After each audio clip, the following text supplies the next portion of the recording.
ഇനി നമുക്ക് മലയാളത്തിൽ കൺഫ്യൂസിംഗ് ആയിട്ട് വരുന്ന കുറച്ച് പദങ്ങൾ പരിചയപ്പെടാം.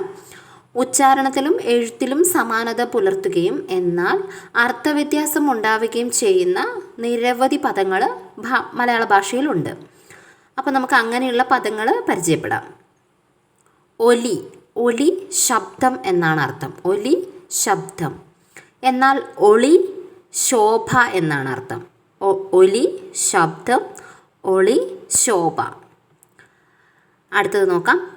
പരിമാണം, പരിമാണം അളവാണ്, അളവാണ് പരിമാണം. എന്നാൽ പരിണാമം, പരിണാമം മാറ്റം, മാറ്റമാണ് പരിണാമം. പരിമാണം അളവ്, പരിണാമം മാറ്റം. അടുത്തത് നോക്കാം. പ്രേക്ഷകൻ, പ്രേക്ഷകൻ അയക്കുന്നവനാണ്, അയക്കുന്നവനാണ് പ്രേക്ഷകൻ.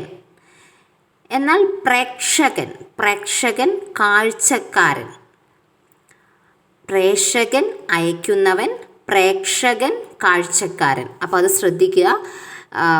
കായും ഷായും കൂടെ വരുന്നതാണ് കാഴ്ചക്കാരൻ എന്നുള്ള അർത്ഥം വരുന്ന പദം. പ്രേക്ഷകനും പ്രേക്ഷകനും.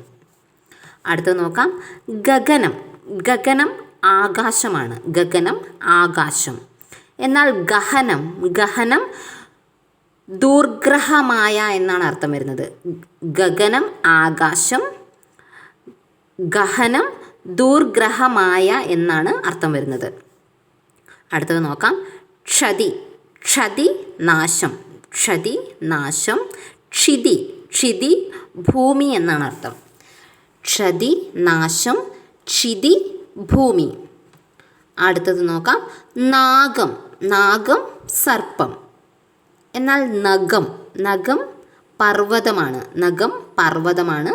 നാഗം സർപ്പം, നഖം പർവ്വതം.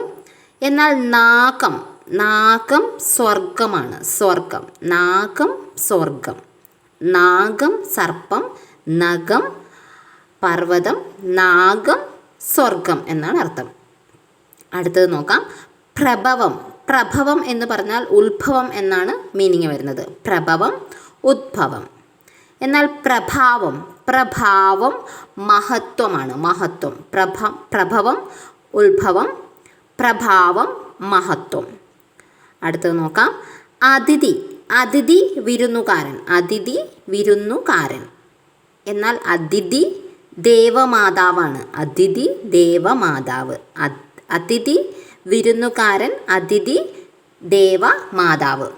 ഇത് നമുക്ക് പറയുമ്പോഴാണെങ്കിലും നമ്മൾ ഉച്ചരിക്കുന്ന സമയത്ത് ഇതിൻ്റെ എല്ലാം ഒരുപോലെയായിട്ട് നമുക്ക് തോന്നും, പക്ഷേ അർത്ഥവ്യത്യാസമുണ്ട്. അപ്പോൾ പരീക്ഷകളിൽ ഇങ്ങനെയുള്ള ചോദ്യങ്ങൾ ചോദിച്ചിട്ടുണ്ട്. അപ്പം കറക്റ്റായിട്ട് അതിൻ്റെ ചിഹ്നങ്ങളും അക്ഷരങ്ങളും എല്ലാം കറക്റ്റായിട്ട് തന്നെ നോക്കി വയ്ക്കുക.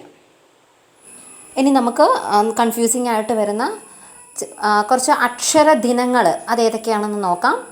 സെപ്റ്റംബർ 8, സെപ്റ്റംബർ 8-നാണ് യുനെസ്കോ അന്താരാഷ്ട്ര സാക്ഷരതാ ദിനമായിട്ട് ആചരിക്കുന്നത്. സെപ്റ്റംബർ 8-നാണ് യുനെസ്കോ അന്താരാഷ്ട്ര സാക്ഷരതാ ദിനമായിട്ട് ആചരിക്കുന്നത്. സെപ്റ്റംബർ 5, സെപ്റ്റംബർ 5 ദേശീയ അധ്യാപക ദിനമാണ്. സെപ്റ്റംബർ 5 ദേശീയ അധ്യാപക ദിനം. ഇത് ഡോക്ടർ എസ് രാധാകൃഷ്ണൻ്റെ ജന്മദിനമാണ്. ഡോക്ടർ എസ് രാധാകൃഷ്ണൻ്റെ ജന്മദിനമാണ് സെപ്റ്റംബർ 5. സെപ്റ്റംബർ 14, സെപ്റ്റംബർ 14 ഇന്ത്യയിൽ ദേശീയ ഹിന്ദി ദിനമായിട്ടാണ് ആചരിക്കുന്നത്.